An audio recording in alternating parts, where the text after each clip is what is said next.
His brother's last breath came with a promise he never expected. Then came the knock.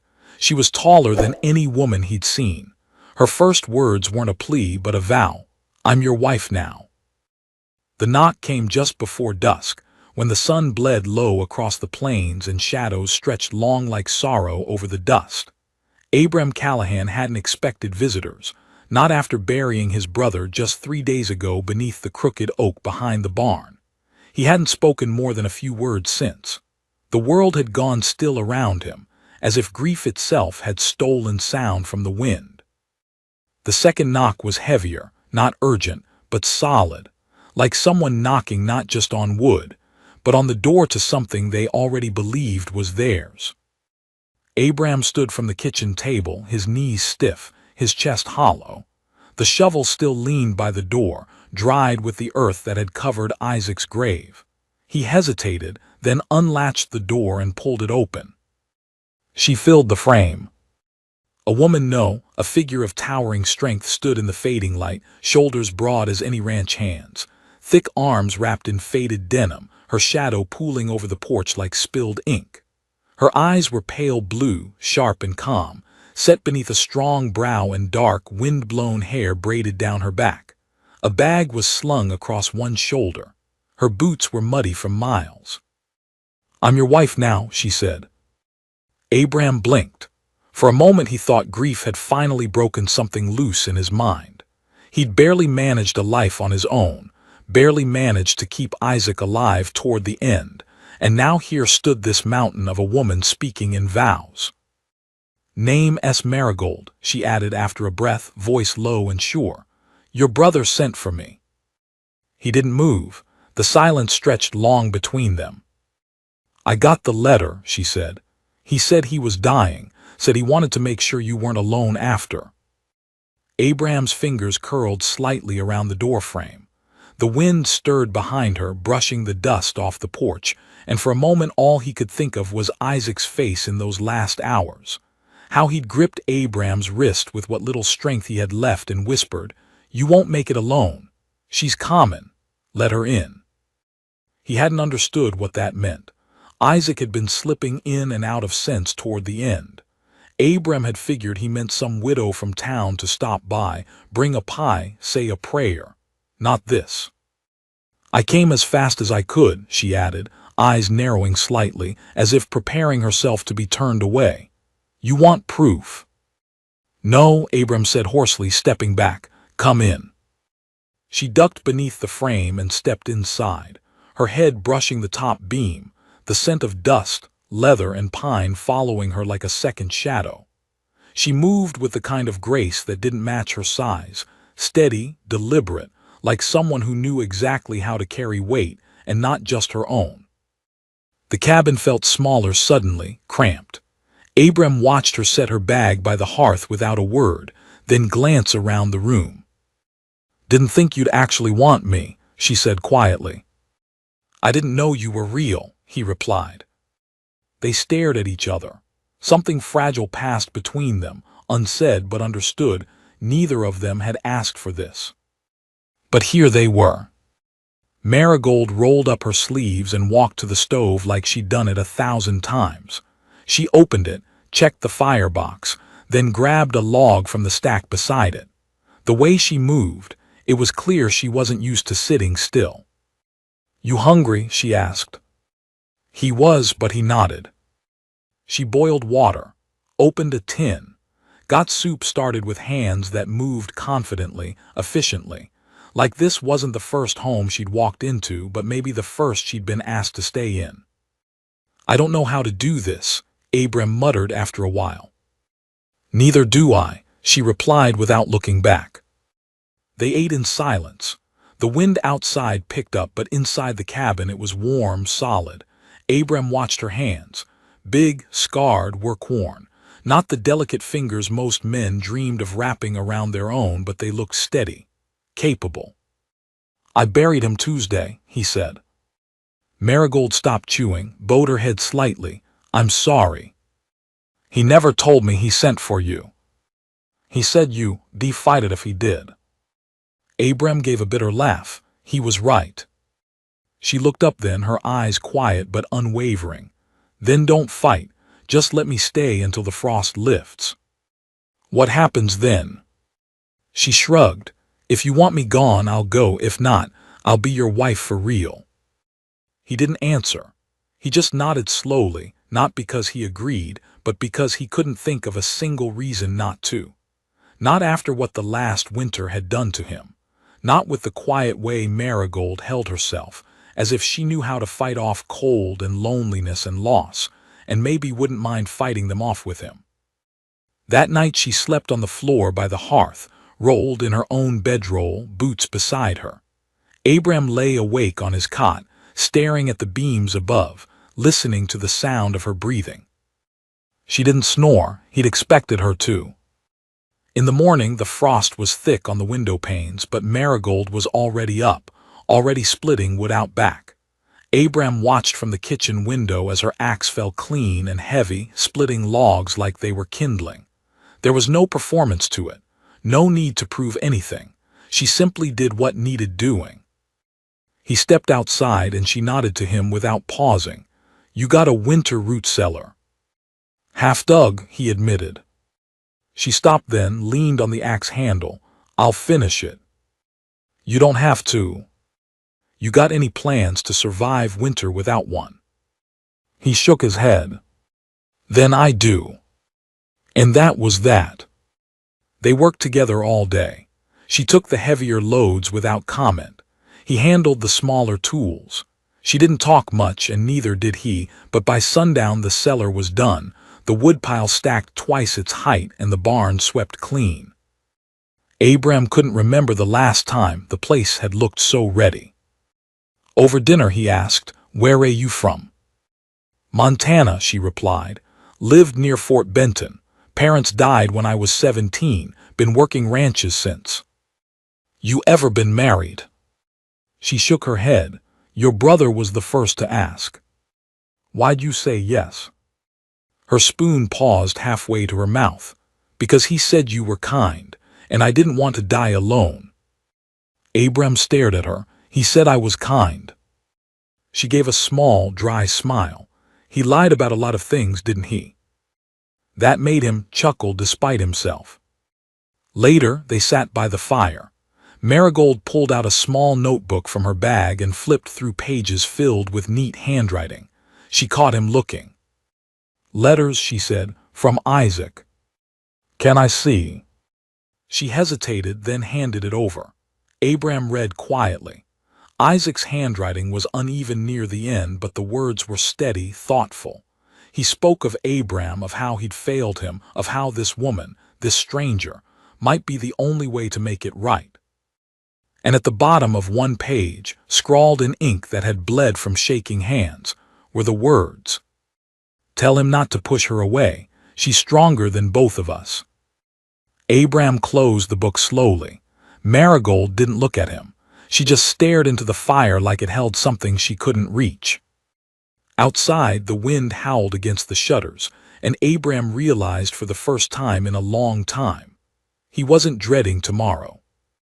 The days that followed slipped into a rhythm neither of them questioned. It wasn't ease exactly, but something like it.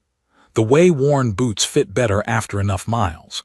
Marigold rose with the dawn, often earlier, and was already chopping, hauling, or stitching by the time Abram rubbed sleep from his eyes. She didn't ask what needed doing, she just did it.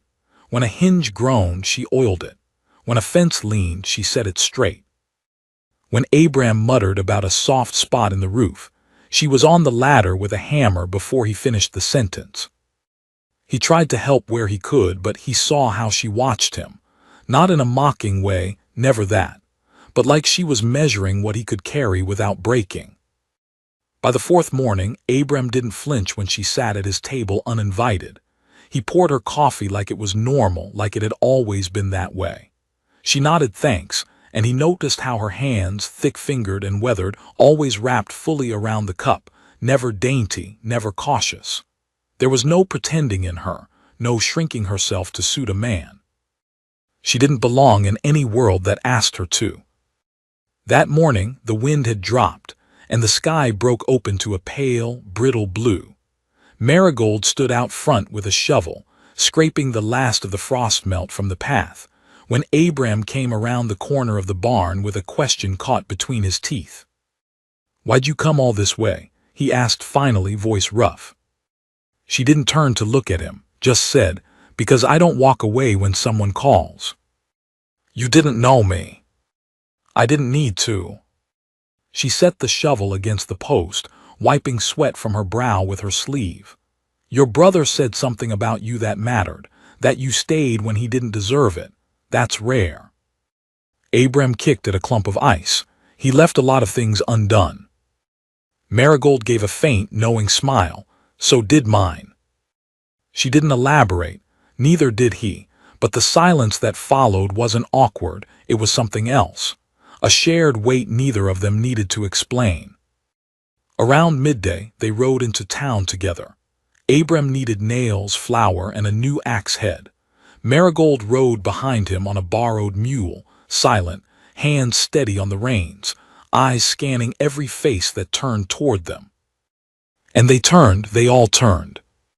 Hickory Bend wasn't the sort of place to welcome new folks without a dozen questions, and Marigold wasn't the sort of person to arrive unnoticed. As they tied their mounts near the general store, heads turned like weather vanes. Murmurs followed them down the plank walk. "Is that a woman?" someone whispered. "No woman ought to look like that," said another. Marigold ignored them. She walked in behind Abram, taller than nearly every man there, shoulders brushing door frames. When the bell chimed over the store door, the owner, Mr. Hobb, nearly dropped his ledger. Abram kept his voice level. "Need a dozen nails, 2 pounds flour, and a number 3 axe head." Mr. Hobb nodded, barely glancing at the items as he fetched them. "And your companion?" "Wife," Marigold said before Abram could speak. "Name's Marigold Callahan." You could have heard a pin drop. Hobb blinked, then smiled with the kind of politeness that came with discomfort. "Well, welcome, Mrs. Callahan." She gave a short nod. "Thanks." As they walked out, Abram said nothing. He waited until they were 3 buildings down before murmuring, "You didn't have to say that." "I did," she replied. "They were gonna ask. Best answer's the one they can't argue with." He didn't disagree. That night, after stew and chores and a quiet hour spent sharpening blades by the fire, Abram asked, "You mind being called that, Callahan?" Marigold looked up from her carving. She was working on a block of ashwood, whittling slow with small, precise movements. "It's not the worst name I've been given," she said. "What was the worst?" She looked at him, then really looked. "One I didn't choose." He nodded slowly and left it there. The next week passed with the kind of rhythm grief makes, slow, steady, often interrupted by memory. Abram caught himself pausing by the stable, expecting Isaac to walk out with that half grin and cocky gait. He'd hear a creak in the house and think it was his brother dragging his bad leg across the floor. But it was Marigold now, always her, moving with purpose, filling in gaps without even trying. It unsettled him, how quickly the cabin stopped feeling empty. But the peace didn't last. On the 8th day, just as dusk crept in and dinner cooled on the table, a rider came, fast, kicking up a tail of dust so thick it looked like smoke. Abram and Marigold stood together on the porch as the rider galloped straight to their fence, reined in hard, and leapt down in one motion. It was Sheriff Boone. Gray-bearded and square-jawed, Boone wasn't a man to stir up trouble without cause. But he didn't tie his horse or remove his gloves, just marched up the path and stopped 5 feet from them. "We need to talk," he said. Marigold crossed her arms. Abram stepped forward. "What's wrong?" Boone's gaze flicked toward Marigold and then back to Abram. "It's about your brother." Abram felt the hair on his neck rise. "He's dead, Boone." "I know, and I'm sorry. But before he passed, he took something that wasn't his." "What?" Boone hesitated. "A deed. Belonged to a man named Walton, 40 acres east of here. Isaac sold it to someone, but it wasn't his to sell. Abraham's mouth went dry. Why come to me? Because Walton's boy is back in town, says he wants the land or payment, and your name's still tied to the property. I didn't. Boone raised a hand. I know you didn't, but the boy's not looking for truth. He's looking for blood. Marigold stepped forward then. What kind of man is he? Boone's lips tightened, the kind that smiles while lighting a fuse. Abraham nodded slowly. Thanks for the warning. Keep your rifle close, son, and your doors locked. Boone tipped his hat and rode off, dust trailing behind him. Inside, the stew had gone cold. Neither of them touched it. He's coming, Abraham said, staring at the wall. Marigold nodded. Then we'll be ready. You don't have to stay. I know, she replied, standing tall by the fire. But I already said I was your wife. He looked up at her. You meant it. She shrugged. I don't say things I do mean. Outside, the wind picked up again. Somewhere far off, a coyote howled. But inside the cabin, the air held still. Marigold stood like stone, unshakable, while Abraham felt something inside him shift. Not trust. Not yet. But something just as dangerous. Hope. And far off behind the hills, a fire burned. A warning, a promise. The fire on the ridge burned until dawn. Abraham didn't sleep. Neither did Marigold.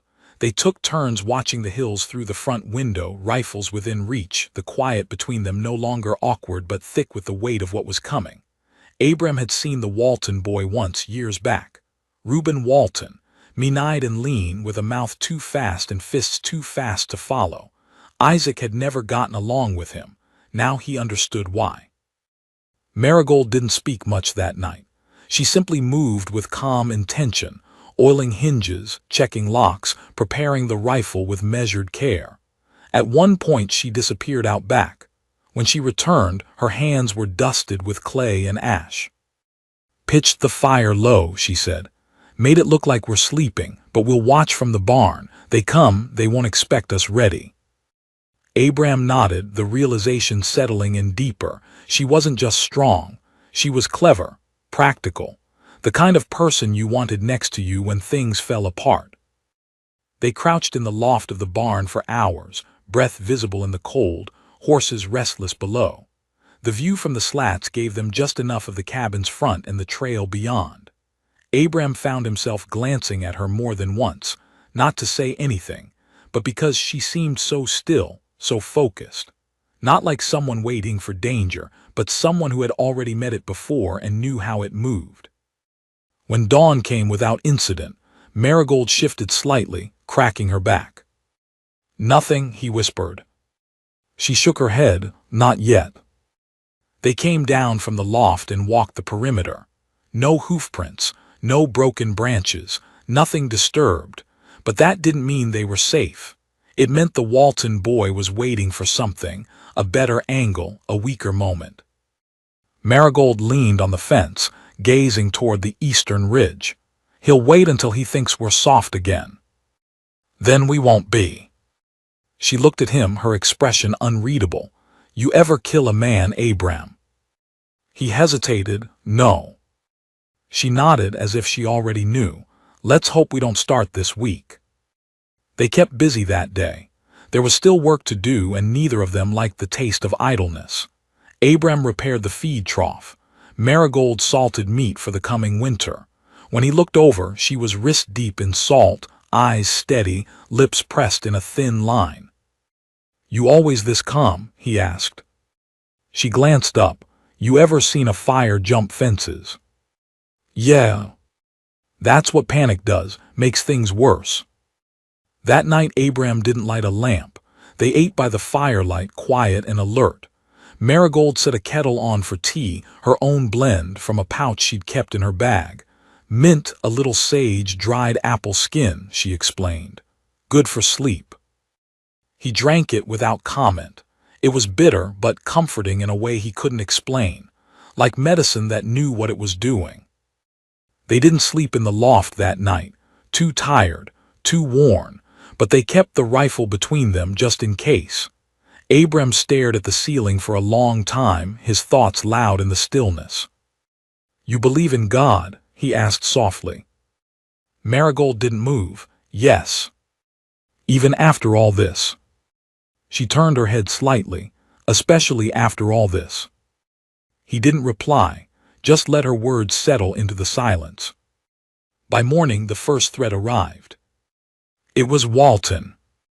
It was a note, tied to their front gate with twine stiff with dew. Abram saw it first and pulled it free with a slow hand. The handwriting was sharp and uneven. "You got 3 days to give it back, or I take what's mine. R.W." He passed it to Marigold without a word. She read it once, then again. "He wants the land," she muttered, "but he won't stop there." "No." Marigold folded the note and tucked it in her pocket. "Let's see what we're working with." They walked the property together. Abram hadn't walked the boundaries in weeks, not since before Isaac passed. It stretched long and lean, past the cornfield, across the dry creek bed, then up the ridge toward a thicket of old pines. Isaac had let some fences rot. One post leaned like a drunk man. Marigold saw it, nodded, and marked it with a strip of cloth from her sleeve. "We'll reinforce here first," she said. They spent the day driving stakes, tightening wire, hammering boards. By the time the sun dipped low, they'd sealed the weakest side. But even as they worked, Abram couldn't shake the feeling that it wasn't the fence Walton was planning to test. It was them. That night they slept in shifts. Marigold took first watch. When Abram rose just before dawn to relieve her, he found her already sharpening a blade beside the fire. "Couldn't sleep," she said simply. They watched the window together, waiting for the light to rise. But when it did, there was no Walton. Instead, there was something worse. The barn had been burned. Not fully, but enough. The east wall charred, scorched black, a bucket still smoldering nearby. The horses were shaken but untouched, the blaze stamped out before it could spread. Marigold stood in the soot, jaw clenched, fingers curled around the axe she hadn't let go of since rising. "He was here," she said. Abram nodded slowly, "and he wanted us to know it." Marigold walked the edge of the damage, then knelt in the ashes. Boot prints, 2 men, maybe 3. "He's not coming alone." "No, and next time he won't leave with just a warning." They doubled the watch, fortified the barn, laid traps in the brush beyond the property line. Marigold knew tricks Abram had never seen, trip lines made of twine and nails, signal bells fashioned from tin scraps, even a hidden trench dug in the high grass. "You always think like this?" Abram asked as they worked. "I learned young," she said. "People who want something usually take it when you're not ready." The third night came fast and cold. Abram felt it in his chest, tight, heavy. He'd lived through hard winters and failed crops, but this was different. This was a storm with hands and eyes and names. As the sun dipped, Marigold came in from the barn and sat beside the hearth, wiping sweat and grime from her brow. Abram poured 2 cups of coffee, strong, bitter, and handed one to her. "I keep thinking I should tell you to leave," he said. She looked at him over the rim of the cup. "Then why haven't you?" "Because the truth is, I don't want to face this without you." She didn't smile, just nodded once. "Then we won't." Abram swallowed hard, the words raw in his throat. "If something happens to me." "No," she cut in. "You don't even know what I was going to say. You were going to say if you fall, I should run." He blinked. She leaned in. "I don't run, Abram, I never have. I didn't ride 500 miles to bury another man and start over. I'm here, until the end." Abram looked down at his hands. They trembled slightly.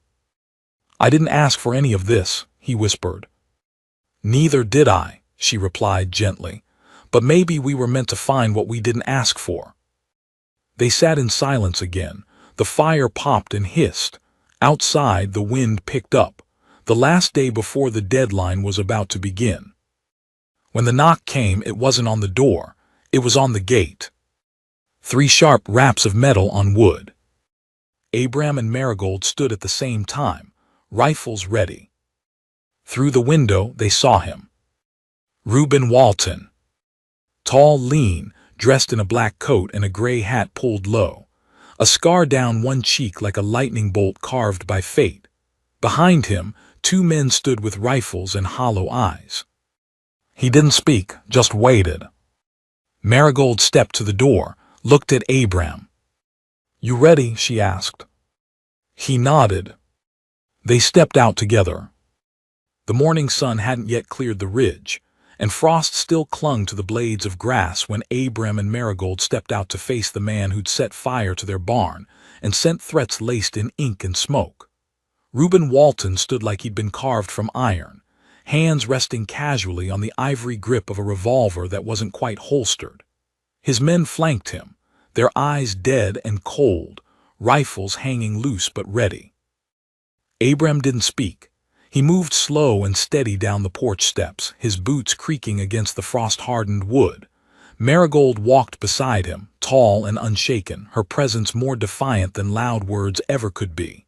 She carried her rifle slung across her back, not raised, yet but her hand hovered near the grip. It was a promise, not a threat. Reuben tipped his hat, mock politeness hiding nothing. "Mighty fine morning," he said. Abram stopped 10 feet from the gate. "You've got something to say, say it." Reuben smiled, all teeth and smugness. "I left a note, thought it was clear." "You don't own this land," Abram replied. "Never did, and you know it." Reuben took a step forward, fingers brushing the revolver. "Your brother forged my father's deed, sold something he didn't have rights to. Now he's dead. Convenient." Abram's jaw clenched. "You think I killed him for the land?" "I think you got desperate, and now you're hiding behind a woman who looks like she could toss a plow." Marigold didn't blink, didn't move, just stared straight through him. "You've had your say," she said flatly. "Now go." Reuben let out a low laugh. "Oh, I like her, but I didn't ride all this way for words." He looked past them, toward the cabin, the fields, the line of smoke curling from the chimney. "I came to collect what's mine. You can hand it over or I take it another way." Abram raised his voice, steady now. "The land's under my name. Whatever Isaac did, he did alone. You want a trial, file a claim." Reuben's smile vanished. "I don't do courtrooms, Callahan. I do graves." And then he drew. But Marigold was faster. Her rifle snapped up and cracked like thunder. The bullet hit the ground inches from Reuben's boot, sending dust and frost flying. The 2 men behind him jerked back instinctively, hands twitching toward their weapons. "Next one's not a warning," she said. Reuben's face twisted. "You'll regret that." "I've regretted worse." For a long second, no one moved. Then Reuben lifted his hand and waved the others back. "This ain't over," he said. "You've got till sunset to leave. After that, I don't knock." He turned, mounted his horse, and rode off without another word. The others followed, kicking up dirt and menace behind them. When they were gone, Abram let out the breath he'd been holding. "He's not bluffing," he said. "No," Marigold replied. "He's setting up." They moved fast. No time for panic, just action. Marigold climbed the ridge behind the house and scouted the tree line. She returned with news, hoofprints, fresh ones, circling wide, looking for a blind spot. "They'll wait until dark," she said. "Want to come when we're half asleep." "So we don't sleep." "Right." Abram fortified the cabin, barricaded the windows, reinforced the doors with boards and furniture. Marigold set tripwires at the fence line, scattered nails beneath the porch, placed bottles on posts where wind wouldn't knock them, but a man would. By afternoon, the sky darkened with clouds. Not storm clouds, just that low gray ceiling that felt like a weight pressing the light out of the world. The air turned colder. The wind shifted west. "They'll come from that side," Marigold muttered, eyes scanning the hills. "How do you know?" It's where I'd come from. Inside, the fire crackled, casting long shadows on the walls. Abram checked the rifles again, counted bullets. His hands didn't tremble now. He felt different, more grounded, like her strength had seeped into him without asking. Marigold stepped close, not too close, just enough. If this goes wrong. No, he said. Listen to me. He turned to her. Her face was calm, but her eyes held a storm. If this goes wrong, you get out, through the back. There's a trail that leads down the hollow. Follow the creek west until you hit the mill road. Someone'll find you. I'm not leaving you. You will if you want to live. He shook his head. I didn't ask for you. I didn't want this. But now you're here, and I'm not letting another person I care about get buried because I stood back. She didn't argue. Didn't need to. They stood in silence as the sun fell behind the hills. The light bled out of the world slowly, shadows swallowing the valley. The bottles on the posts clinked once. Then again. Marigold grabbed her rifle and slipped to the side window. Abram crouched by the front, peeking through a slat. 3 figures moved through the dusk, slow, calculated. One carried a torch, its flame bobbing like a serpent's tongue. Now, Abram whispered. No, she murmured, let them come closer. The torch flicked toward the barn. The men split, one heading around the right flank, the other left. Reuben stayed in the middle. Marigold moved to the back, covered the rear window. Abram tracked the torchlight, heart pounding. Then, without warning, the left side bottle shattered. Movement fast. Now, she said. Abram kicked the front door open and fired once into the air. Stop. The torch dropped. The man on the left turned toward him, eyes wide. A crack from the back, Marigold's rifle, one down. Another shot, Abram's, missed. The last man turned to run. Marigold cut him off. She stepped out from behind the shed, barrel level, steady as ever. Don't, she said. He froze. Reuben emerged from the tree line, rifle up, fury in every line of his face. But he didn't fire. Abram stepped forward. Enough. You think this is enough, Reuben hissed. You think one night stops what's mine. He raised his rifle. And Marigold shot him. Not in the chest. Not in the head. But in the leg. Reuben dropped like a sack of grain, howling. His men ran. She walked up to him, rifle still aimed. You'll live, she said, but you won't walk right again.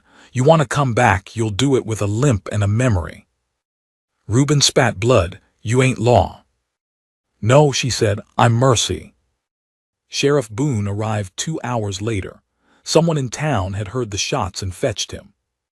By then, Abram had dragged Reuben to the porch, tied and groaning. Boone took one look and sighed. Tell me you didn't kill him. He's alive, Abram said. He tried to burn us out again. Boone rubbed his face. I'll take him, but you'll have to speak to the judge come spring. We'll be there. Marigold stood behind him, arms crossed. Boone looked at her for a long time. You're a strange woman, he said finally. She nodded. I get that a lot. Boone tipped his hat and hauled Reuben into the wagon. As he rode off, Abram turned to Marigold. You saved us. You saved yourself. They stood under the stars. The wind had died. The land finally was quiet. Inside, the fire still burned. Abram stepped close. You were right, you know. About what? He reached out, took her hand. That maybe we were meant to find what we didn't ask for. She didn't pull away. Didn't speak. Just held on. The weeks that followed weren't quiet, but they were healing. After Reuben was hauled off to the county seat, word spread fast across Hickory Bend and beyond.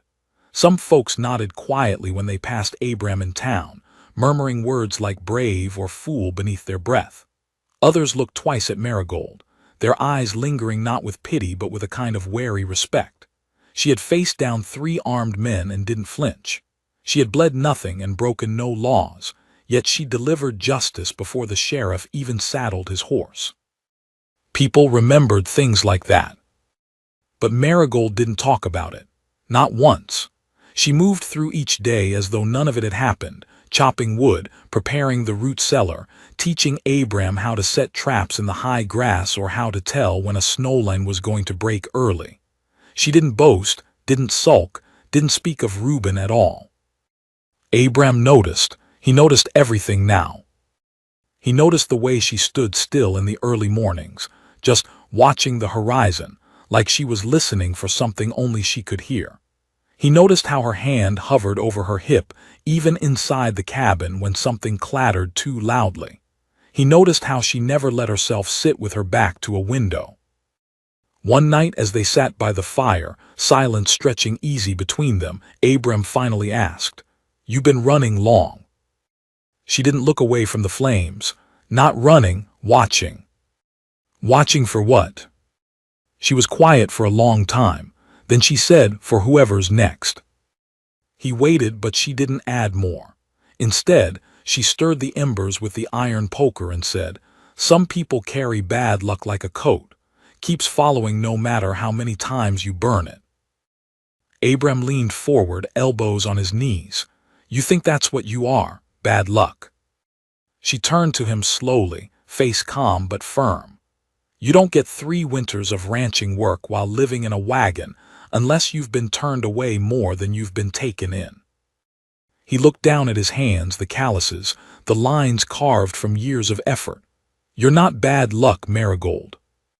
She didn't answer, but her eyes softened just a little. After that night, something shifted between them. They didn't talk about it, didn't name it, but it was there. In the way they moved around each other, in how they handed off tools without speaking, in how their eyes met more often, longer each time. Winter came fast that year. The first snow swept in from the north, low and heavy, burying the ground in silence. The wind pushed against the cabin walls, howling like it remembered who had lived there and who had died. But inside, the hearth stayed warm and the shelves stayed full. Marigold had prepared for this, and Abram had followed her lead, learned from her in every step.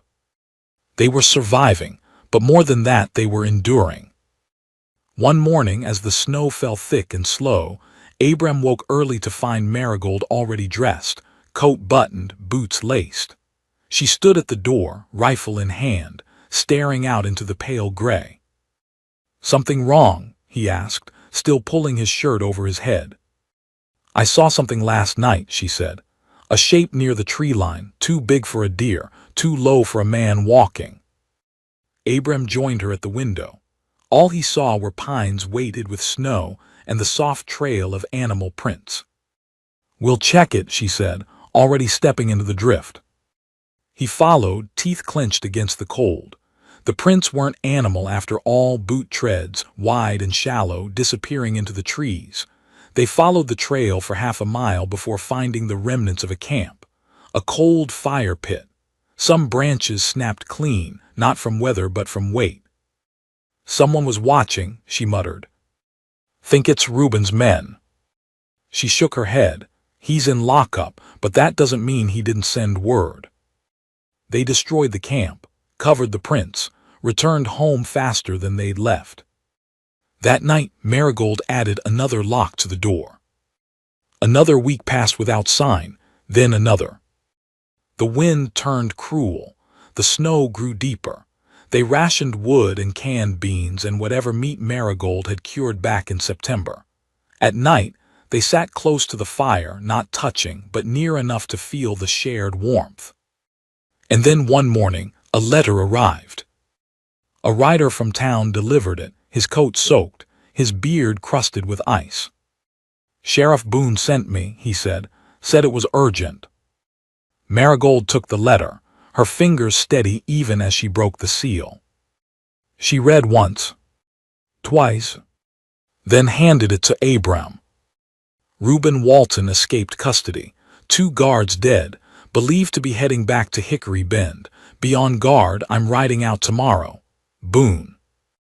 Abram lowered the letter slowly. He's coming back. Marigold nodded, and this time he won't knock. They prepared again. Only this time it was different. There was no panic, no fear scrambling under the surface. Abram knew what to do now, knew how to check for weak spots, how to pack snow for sound, how to turn the barn into a fortress if needed. He worked beside her like they'd been building this place for a decade. One night, as they hauled in the last load of wood, Abram stopped beside her. I keep thinking about what you said, about not choosing this life. Marigold didn't look at him, just stacked logs into the bin. He continued, I didn't choose it either. I didn't choose to bury my brother. I didn't choose to inherit a woman I didn't know. I didn't choose this cabin, this land, this fight, but it chose me, and maybe it chose you too. She glanced over then, her face unreadable. What are you saying? He stepped closer. I'm saying maybe we stop surviving and start living, you and me, not out of duty, not because of Isaac's letter, because we want to. She looked at him a long time, then said softly, what if I don't know how? Then we figure it out, together. The silence that followed was heavy, not with tension but with decision.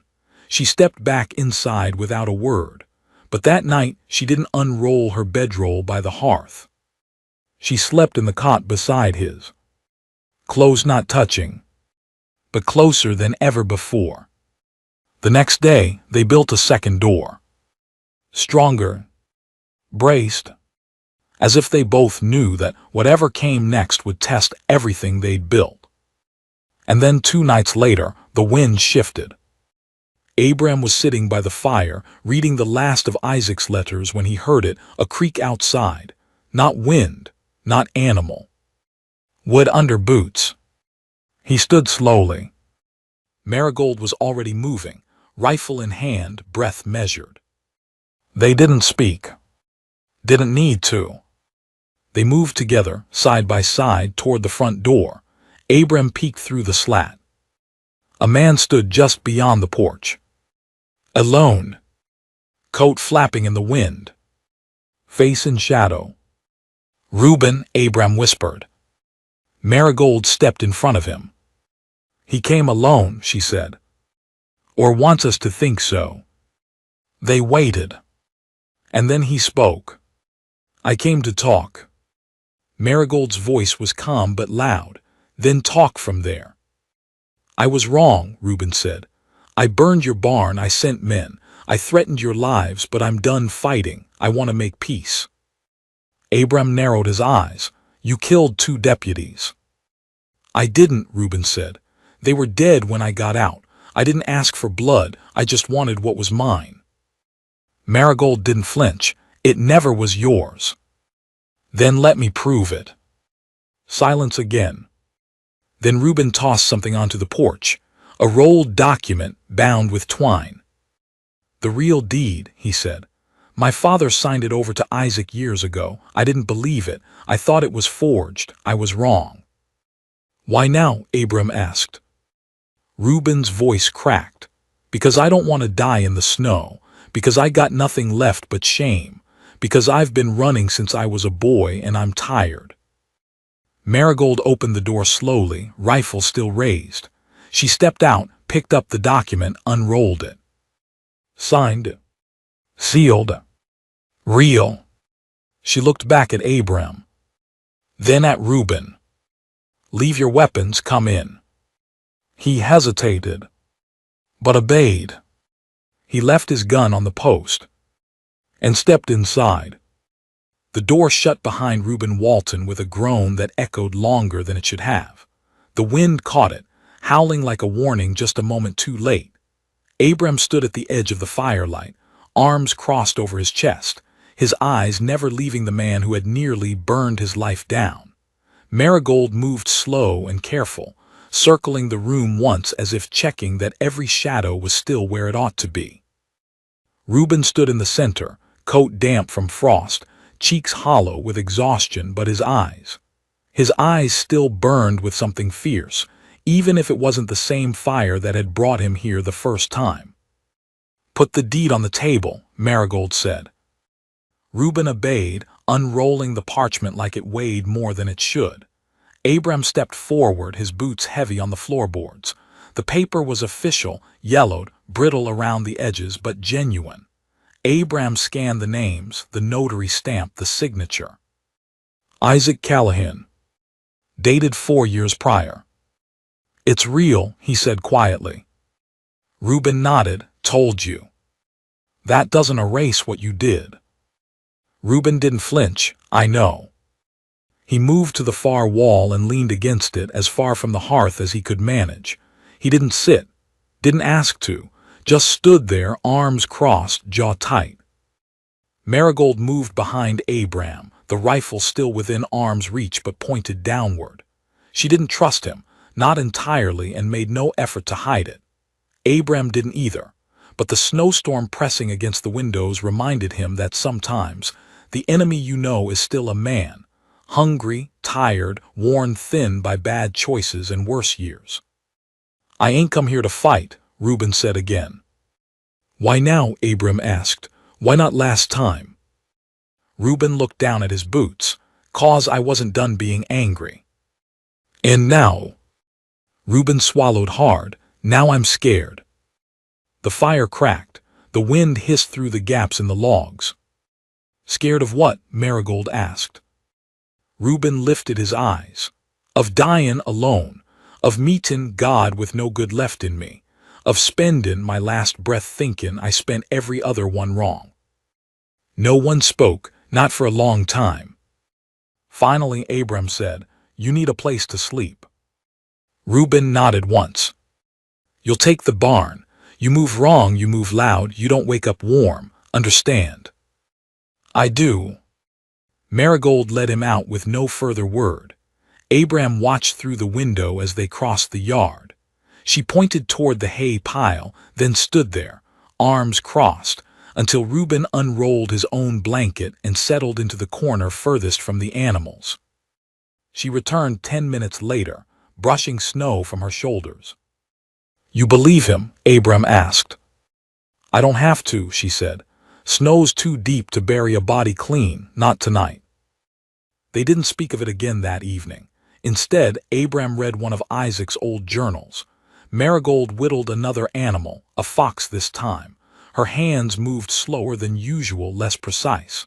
Something in her had tightened, not in fear, but in alertness. Abram saw it in the way she kept glancing toward the window. She was waiting. For what, he didn't ask. He was waiting, too. The next morning broke red and gold, the kind of dawn that meant hard cold all day. Reuben didn't knock.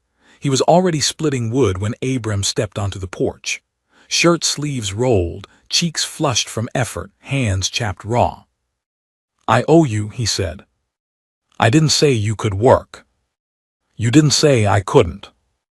Abram studied him. "Keep stacking." They ate breakfast in silence, Marigold at the stove, Abram reading, Reuben sitting on the floor near the fire like he didn't trust himself with furniture. He didn't ask for coffee, didn't speak unless spoken to, just sat there with the quiet patience of a man carrying more than guilt.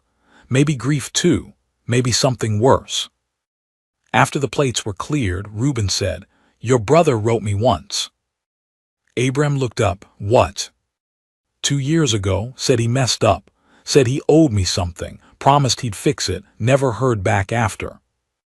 Abram rubbed his forehead.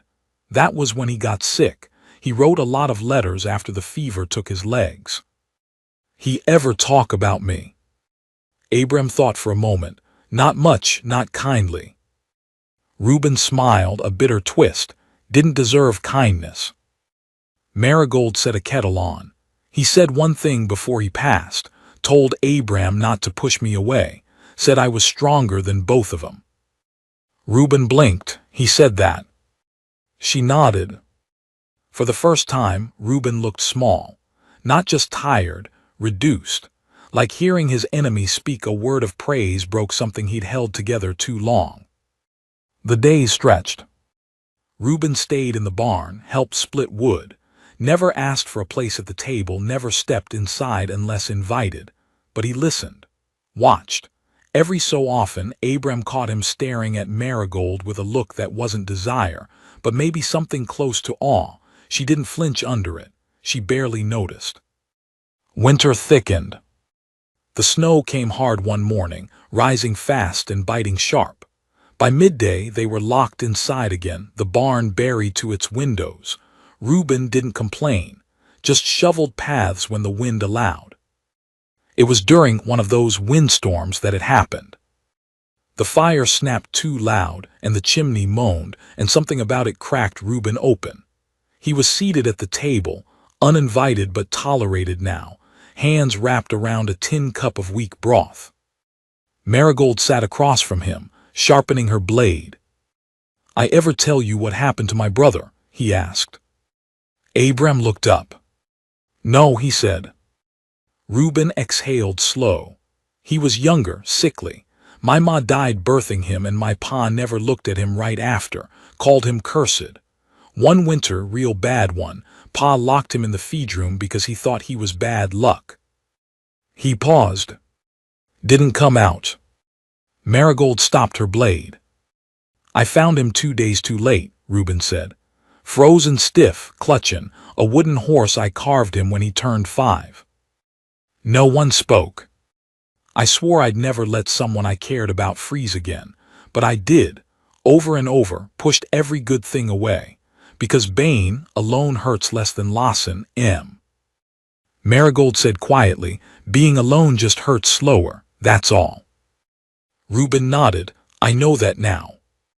Abram leaned forward. "Why are you telling us this?" Reuben looked him in the eye. "Because if I die, I want someone to know I tried to make it right." The next day brought no storm. Just silence. Marigold stood out back watching the sky when Abram stepped beside her. "He's not staying," he said. "No," she agreed. "But he's not the same man who burned our barn." "No." They stood quietly for a moment. "He said you were stronger than both of us," Abram said softly. Marigold looked at him. "I'm only strong because no one ever offered to carry the weight with me." He reached out, took her hand again. "I'm offering now." And this time she didn't hesitate. That night they let Reuben sit at the table. No ceremony, no toast, just 3 bowls, 3 spoons, and a fire that warmed them all. But when Abram lay down to sleep, he couldn't. The cabin creaked in a way it hadn't before. The stillness wasn't peace. It was waiting. And out in the dark, past the ridge where snow fell soft and slow, someone else was watching. The ridge was quiet, too quiet, the kind of stillness that felt borrowed, like a breath held too long. Abram stood at the back window before dawn, watching the distant line where forest met sky, snow gently drifting down in a hush that didn't comfort. It pressed, like weight, like warning. Marigold stirred behind him, wrapped in the wool blanket she never fully discarded even when she slept. She watched his back for a moment before speaking. "You feel it too?" He nodded without turning. "Something's wrong." She rose without a word and started dressing. Boots, coat, scarf. No panic in her motions, just readiness. She had lived too many winters beneath threat to need words to act. By the time the first gray light of morning bled through the clouds, the 3 of them were outside, boot prints cutting through fresh snow. Reuben joined them without asking, coat buttoned, eyes narrowed. His face held that same tired sorrow it always did now, but his shoulders had squared. "Where?" he asked. Marigold pointed to the west ridge. "You ever hunt this trail?" "Once," he said, "before it washed out." "We're taking it anyway." "I locked that," he said. Marigold didn't reply. They moved as one. Abram circled left. Marigold took the porch. Reuben followed behind, eyes wide. Inside the barn, the animals stirred but weren't panicked. The door hadn't been forced, just opened and left. But when Marigold reached for the rifle she always kept mounted above the feed bin, it was gone. She turned slowly. They've been inside. They swept the house next. Everything seemed untouched, hearth cold, dishes undisturbed. But when Marigold opened the drawer beneath the floorboard where she'd hidden her extra bullets, it was empty. They took what they needed, she said, her voice even, and they're not done. That night, the three of them didn't sleep. They sat at the table, maps spread between them, candles burning low. "Why now?" Abram asked. Reuben leaned forward. "Reuben Walton burned a barn and the law took him away. That news gets around. Makes some men want to test the next one. See how far they can go before someone else draws first." Marigold stared at the map, her finger tracing a rough line around their property. "They're not here for land. They're here for the fight." Abram looked up. "So what do we do?" "We give it to them," she said. The plan came together in silence. No grand speeches, no dramatic declarations. They fortified the barn first, nails driven deep, barrels stacked inside the doors, slits cut into the upper walls for sightlines. Marigold taught Abram how to aim not for the center of mass, but for the ground just in front of a man's feet. "Scare him first," she said. "Make him think about running." Reuben spent 2 days building what he called a fool's trail, tracks leading away from the cabin, footprints dragging a sled loaded with empty sacks to make it look like they'd fled with supplies. "They'll follow this first," he said, "if they're stupid." "And if they're not?" Abram asked. Reuben's face was grim. "Then they're already watching us." The storm broke on the 5th day. Not of snow, but of men. It started with a whistle in the night, long, low, like a hunting call, then the crack of glass. The bottle Marigold had set on the west post shattered by a rock. 3 shadows moved along the eastern fence line. Another 2 crept up from the creek bed. They weren't wearing badges. They didn't shout. Just crept in like wolves with dull teeth, hungry and quiet. Marigold took the roof, Abram the barn. Reuben stayed in the cellar hatch, rifle aimed at the side trail. The first man reached the porch, boot creaked. Marigold fired. He dropped. The second bolted and was caught by Abram's warning shot, which kicked up snow near his feet. He ran. Then the rest charged. Gunfire tore the night open. Smoke and heat spilled from the windows.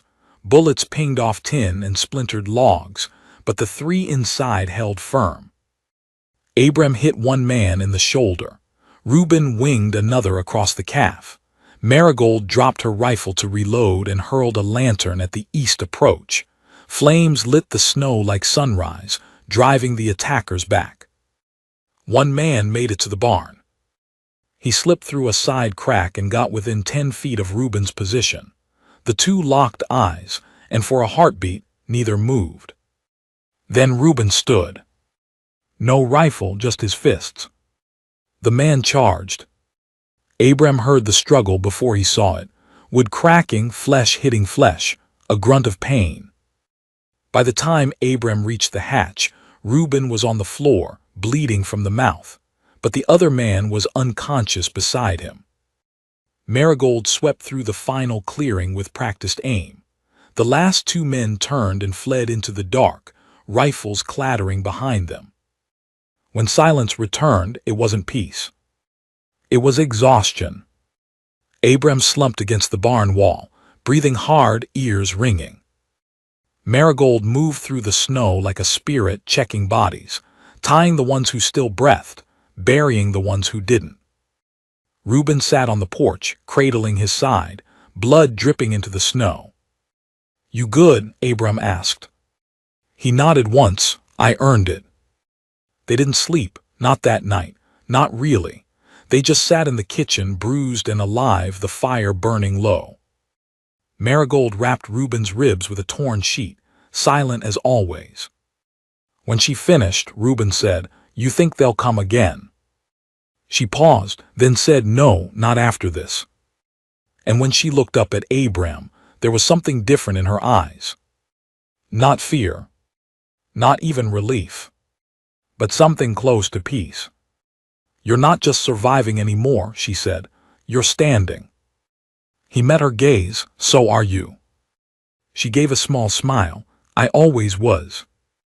Outside, the snow began again. Soft. Gentle.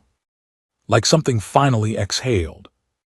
The snow fell easy now, slow and soft like the land itself had grown tired of harshness. A thick silence blanketed everything by morning, not the kind that comes before danger but the kind that settles after it.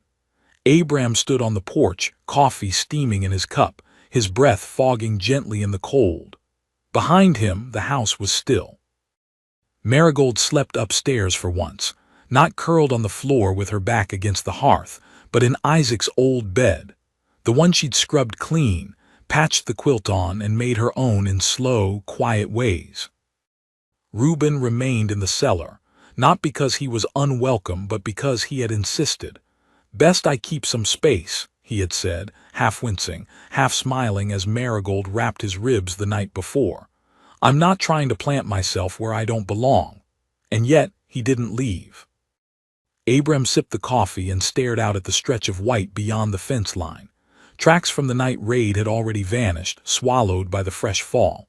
What remained were dents, faint impressions of struggle, blood darkened and iced over. But the fence was still standing. The cabin still held. The barn, scarred but intact, still gave shelter, and the people inside had not broken, not once. The door creaked behind him. Marigold stepped out, wrapped in her coat, her hair braided down her back, steam rising from the cup she carried. She didn't speak at first, just stood beside him, eyes tracing the same landscape. They won't come again, she said after a while. No. You believe that? He nodded slowly. They came to take something that wasn't theirs. What they found was something they didn't expect. She turned her head slightly. And what's that? Abram smiled faintly. A woman with fire in her blood and a man who finally stopped running. Marigold looked at him for a long time. Her expression didn't change, but her hand found his, and they stood that way as the morning light spilled over the ridge, painting the snow in gold. Reuben emerged mid-morning, pale but upright, his coat bundled tighter than usual. He stood at the porch steps and looked up at them. I've been thinking, he said. Dangerous habit, Abram replied. Reuben grinned, then grew serious. There's a church 3 towns over, small one. Folks say the preacher's the type to take in lost causes. I think maybe I ought to see if that's true. Marigold nodded. You could stay. I could, Reuben said, but it wouldn't be right. I've seen what this place is. It's yours now. Abram stepped down and extended a hand. Reuben took it, their grip strong. You saved us, Abram said. Reuben shook his head. I paid a debt, there's a difference. He turned to Marigold. You're not what I expected. She raised an eyebrow. Most people say that. They're wrong. You're exactly what the world needs, just not what it knows how to handle. Marigold smiled, just barely. I won't forget what you did, he said. Make sure it means something, she replied. With that, Reuben walked down the trail. The snow crunched beneath his boots, and though his steps were slow, they were steady. He never looked back. They watched until the trees swallowed him. Inside, Abram sat at the table, thumbing through Isaac's journal. He'd read every page by now, but one entry caught him differently this time. March 14th.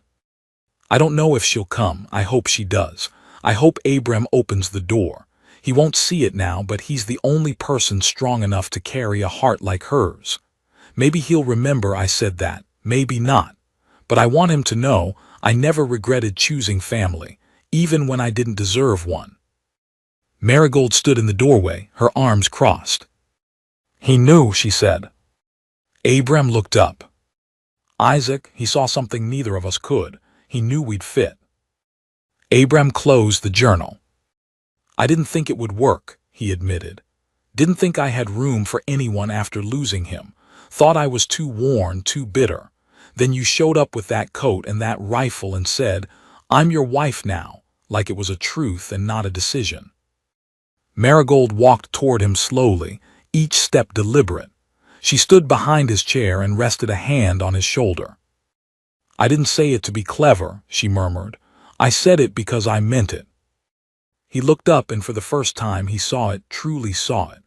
All the pain she carried, the roads she'd walked alone, the doors that had slammed in her face, the hands that hadn't reached back. And still she stood tall. Still she loved in her own quiet way. Not with flowers or songs, but with action, with presence, with the simple refusal to leave. "I'm not good at saying the right thing," he said. "You don't have to." He stood, reached for her hand, and placed something small into her palm. A ring. Simple, worn, his mother's. "I know it ain't much," he said, "but I'd like to try again, proper this time, not just inherited, not just surviving, chosen." Marigold stared at the ring for a long time, then slipped it on without a word. It didn't quite fit. Her fingers were larger than most women's, but it didn't matter. "Looks better on you anyway," he said. They stood there, two people the world had tried to break and bury, holding something fragile and unspoken between them. Not a promise, not yet, but the start of one. Spring came late that year. The thaw was slow, reluctant, but it came. Sap ran in the trees. The creek roared louder each morning. Birds returned to the fences. And Abram and Marigold planted new rows behind the barn, seeds she'd brought in a pouch from wherever she'd come from before. They worked together. Not because they had to. Because they wanted to. And sometimes at night, when the stars hung low and the fire burned slow, Marigold would hum a song neither of them knew the words to. Abram never asked her to stop. They didn't talk much about the winter. But they remembered. In the way their hands found each other without thinking. In the way the porch light was always left burning. In the way they never locked the door again. Because they had something now. Something stronger than survival. Something deeper than protection. Not just strangers bound by inheritance and hurt. Not just a man and a woman joined by circumstance. But two hearts, bruised and stubborn, that had learned to beat in rhythm again.